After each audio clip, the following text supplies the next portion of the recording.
Our second reading is taken from chapter 1 of the book of Genesis.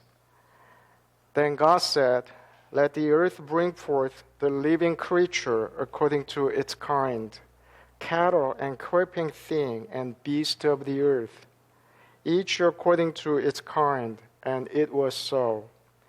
And God made the beast of the earth according to its kind, cattle according to its kind, and everything that creeps on the earth according to its kind. And God saw that it was good. Then God said, "Let us make man in our image, according to our likeness. Let them have dominion over the fish of the sea, over the birds of the air, and over the cattle, over all the earth, and over every creeping thing that creeps on the earth." So God created man in his own image. In the image of God he created him. Male and female he created them. Then God blessed them, and God said to them, "Be fruitful and multiply. Fill the earth and subdue it. Have dominion over the fish of the sea, over the birds of the air, and over every living thing that moves on the earth."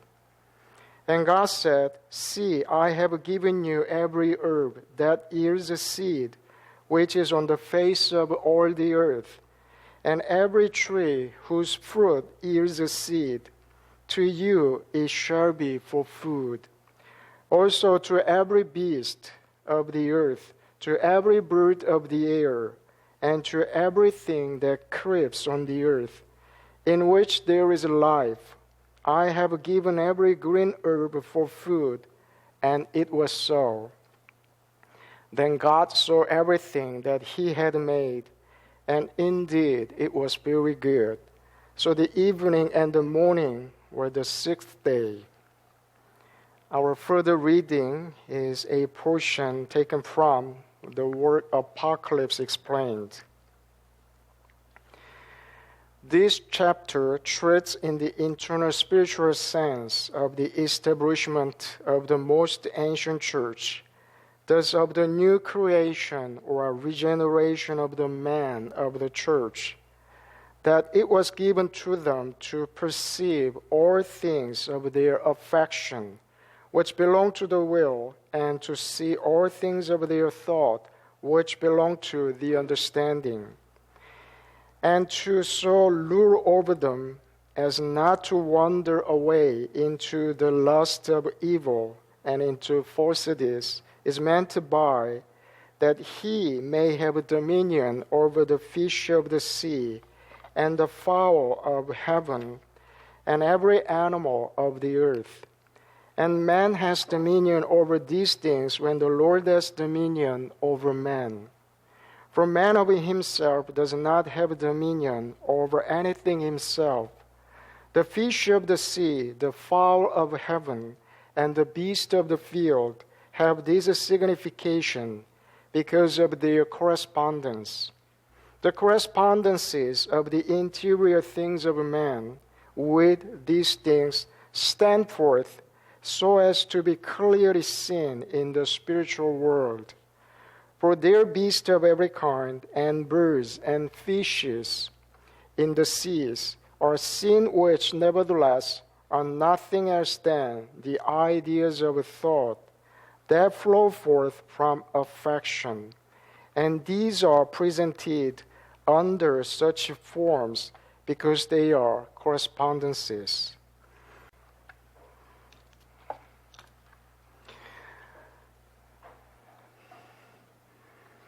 Then God blessed them, and God said to them, "Be fruitful and multiply, fill the earth and subdue it.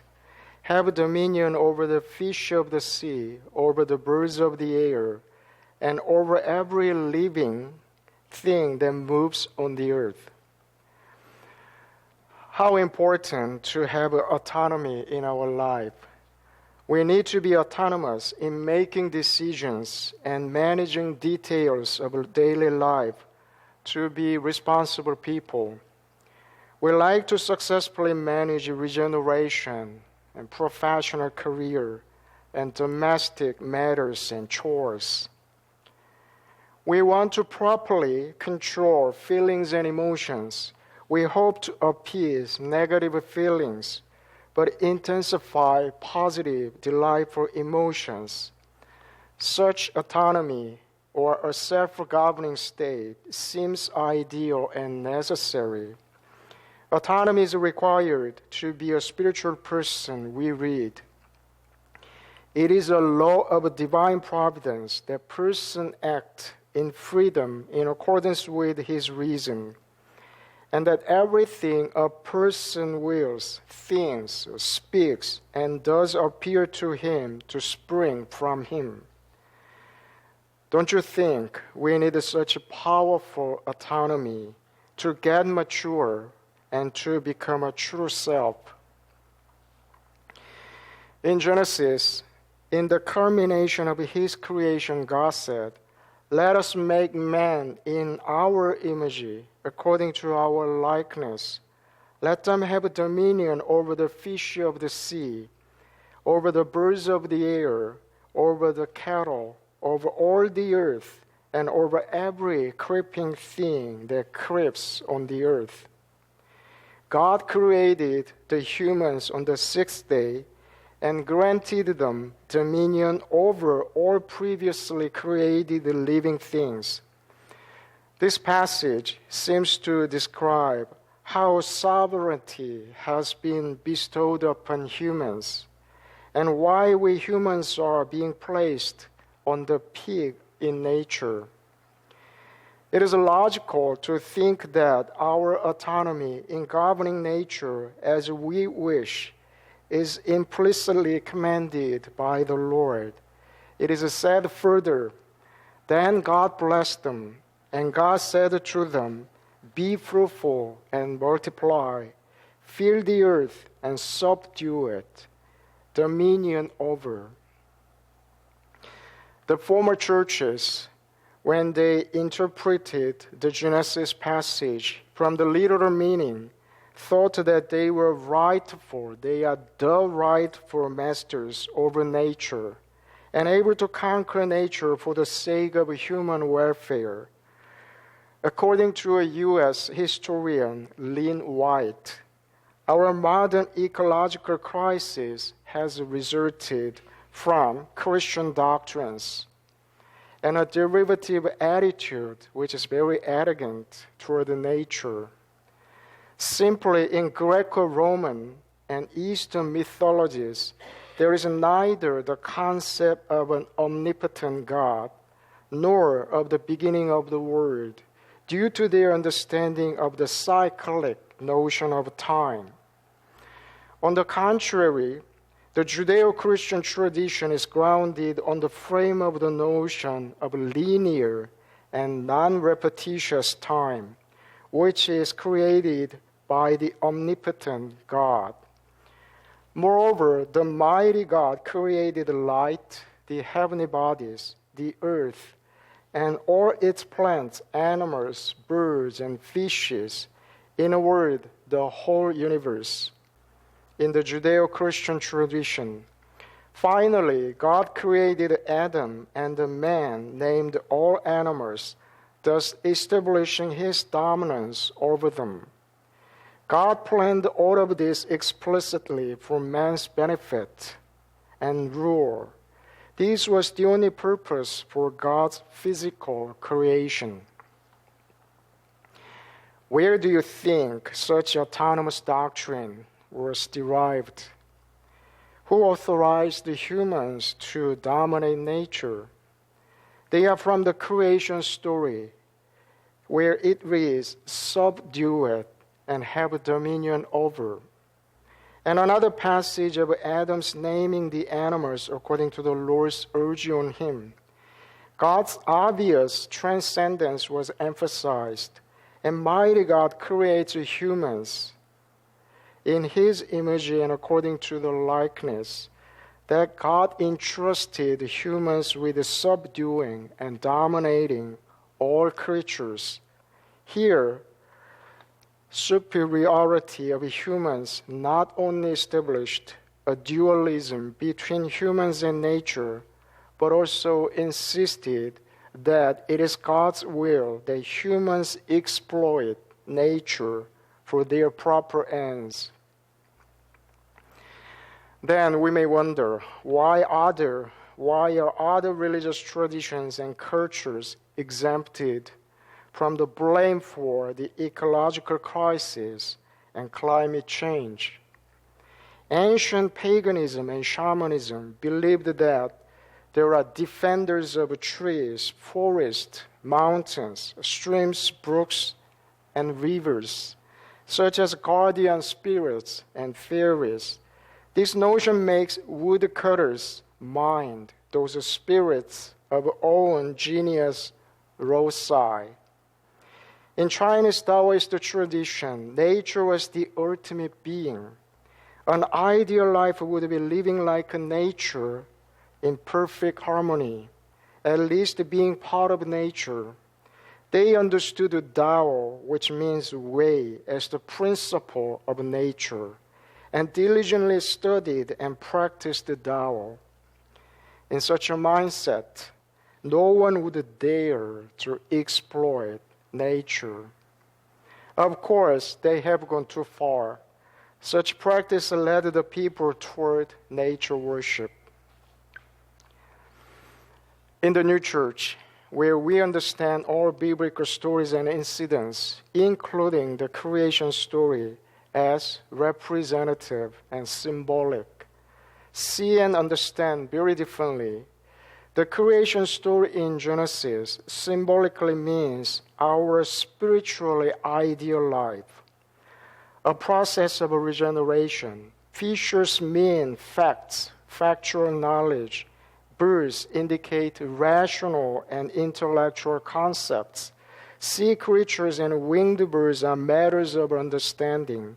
In contrast, matters of the will are meant by living creatures, such as beasts and the wild animals of the earth. Beasts and animals symbolically mean different kinds of affection, like various desires and pleasures. The Lord's entrustment of all creatures to humans is actually His urge to subjugate our factual knowledge, rational concepts, and desires which reside in us.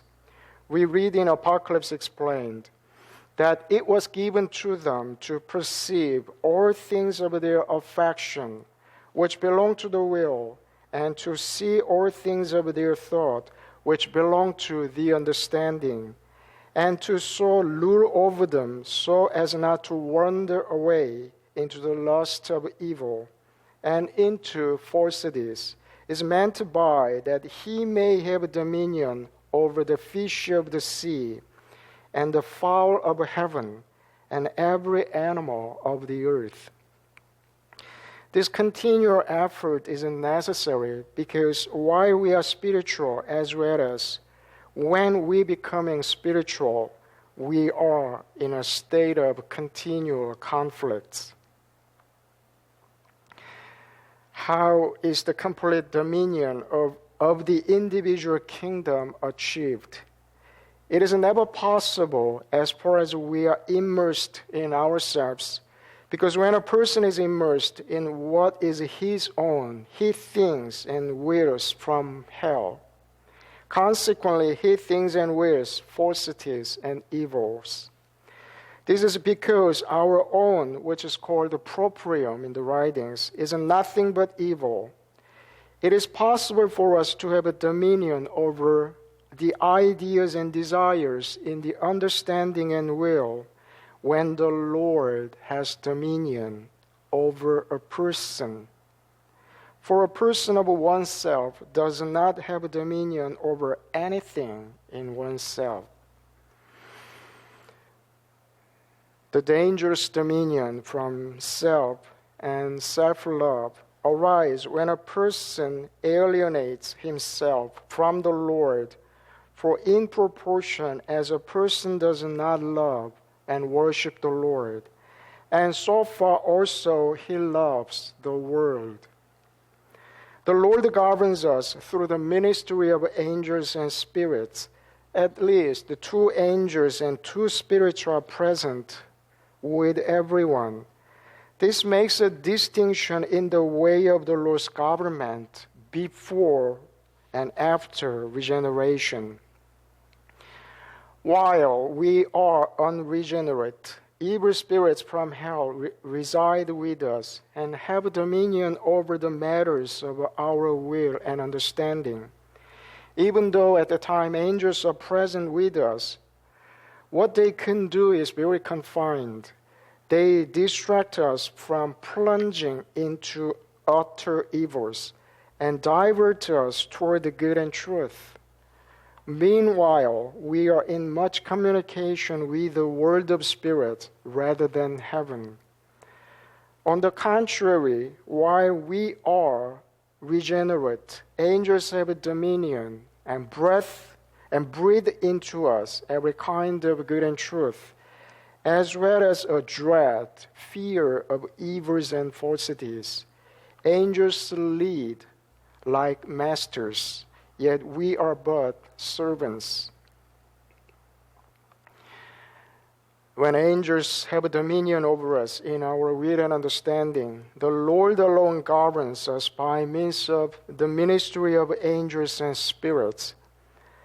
That formation of a regenerate person and governing that person by means of the ministry of angels are mentioned in the plural form in the passage, "Let us make man in our image." Despite angelic ministry in governing us, the Lord alone leads and rules over us. The angels and spirits are employed by the Lord to give us more relevant and familiar choices in ideas and desires, so that his governing may be more effective. His dominion is a derivation from his divine love toward the whole human race.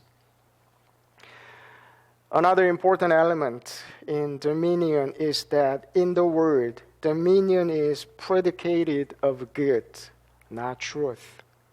This implies that we need to prioritize good and love rather than truth and faith among matters and contents of will and understanding. During the time of regeneration, a spiritual genius like us, instead of a celestial one, begins with knowledge and truth before acquiring good and charity, as is seen in the Lord's commenting from fishes, birds, and finally beasts. It is because the first chapter of Genesis deals with the regeneration of the spiritual people like us, in whom the dominion over himself runs from external man to internal man. When, however, a person becomes a celestial and does what is good out of love, then dominion over himself runs from internal man to external man. We read in Psalm, "You have made him to have dominion over the works of your hands. You have put all things under his feet, all sheep and oxen, even the beasts of the field, the birds of the air, and the fish of the sea." The consequence is inverted. Here the beasts are mentioned first because different from the spiritual, the celestial people start with love, which resides in the will. Religious teachings are powerful and influential because they can determine the path toward heaven. Because of the word of the Lord is written by pure correspondence, it would be difficult to understand the teachings without the genuine doctrine, which provides rules and guides. The literal understanding of the Lord's entrustment of nature to Adam gave full rein to Western Christianity on exploiting nature. Since this forcefully granted mastership over nature was combined with technical and scientific development and human greed, nature has become an object for experiments, utilization, and conquest. Nature has been separated from humans. Then what's happening? We are suffering from the catastrophic impacts of climate change. We just cannot attribute such arrogance to their ignorance of the spiritual sense. Most likely their sensual state led them to external adherence. We are taught that they who are in externals, apart from an internal, and then merely sensual, read the word without doctrine, and believe only the sense of the letter, and drawn therefrom falsity, from material, earthly, and corporeal ideas. Differently, the members of the most ancient church and ancient church could see the divine attributes and their representations in things in nature. They could be reminded of what is heavenly in nature. They could not think of any harm to nature because the heavens declare the glory of God, and the firmament shows his handiwork. The Lord's genuine meaning of the delegation is encouraging us to be autonomous in the content and matters of understanding and will. He wants us to be genuine owners of the details in our life so that we may reflect in freedom and choose the best for our spiritual well-being and salvation. We may organize various ideas and desires in accordance with divine order, so that our external self may become submissive to our internal self, and our factual knowledge and rational concepts obey our loves and affections. Thus, an individual kingdom resembles the Lord's kingdom in unison. It is governed only by the Lord. The Lord's tender influx and life are well received and are flowed down into the fishes of the sea within us without hindrance. As far as we acknowledge the Lord and govern ourselves in apparent autonomy, the Lord can help us be fruitful and multiply. Then we subdue our life and have dominion over it. The heavenly doctrines teach us that there are two kinds of dominion: dominion from love to the neighbor and dominion from love of self. If we exercise dominion from love towards the neighbor, desire the good of all, and love nothing better than to perform uses, thus to serve others, such is our love and the delight of the heart. But if we exercise dominion from love of self, desire the good of none but ourselves, the uses we perform are for the sake of our own honor and glory. While we have apparent autonomy in which we acknowledge the Lord as the only genuine ruler, and dominion from our charity, we can subdue and have a genuine dominion over innumerable things in our life. We can extend our dominion to the people around us, our occupation, and the whole world, for the sake of performing uses. Nature cannot be an exception. The heavenly doctrines state, universal nature is a theater representative of the Lord's kingdom. Thus that the divine is in every particular of nature, in so much that nature is a representation of the eternal and the infinite. Nature will be a catalyst for experiencing uplifting moments and tasting heavenly peace. This is the true dominion over it, which will remain in us eternally. We read, His dominion is an everlasting dominion, which shall not pass away. Amen.